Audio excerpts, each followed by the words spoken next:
எல்லாருக்கும் 120 வயசு வரைக்கும் வாழ்றதுக்கு வாரண்டி இருக்கு. ஆனா கேரண்டி கிடையாது. இந்த ஃபாஸ்ட் பேஸ் வேர்ல்ட்ல 100 வயசு வரைக்கும் எந்த பிரச்சனையும் இல்லாம வாழ்றதுக்கு இப்ப ரொம்ப ரேர் ஆயிடுச்சு. இப்போ சின்ன வயசுலயே கேன்சர், பிபி, சுகர் அப்படின்றது ஏகப்பட்ட பிரச்சனை. நான் சொல்ற இந்த 2 ஸ்டெப்பை நீங்க ஃபாலோ பண்ணீங்கன்னா ஃபியூச்சர்ல உங்களுக்கு சீரியஸ் இஷ்யூ இல்லாம நீங்க பாத்துக்கலாம். ஸ்டெப் 1, நீங்க நல்ல மூச்சு பயிற்சி பண்ணணும். இந்த மூச்சு உள்ள இழுத்துக்கோங்க.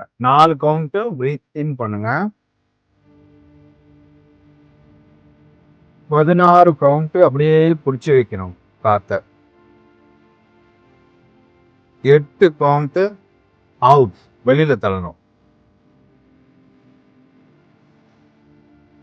திரும்ப 4 கவுண்ட் காத்த உள்ளே எடுக்கக்கூடாது, வெளியும் விடக்கூடாது. அப்படி இருக்கிறது தான் ஒரு சைக்கிள். இந்த மாதிரி நீங்க ஒரு 15 வாட்டி இல்ல 20 வாட்டி நீங்க பண்ண உங்க ஆயுசு கண்டிப்பா கூடும்.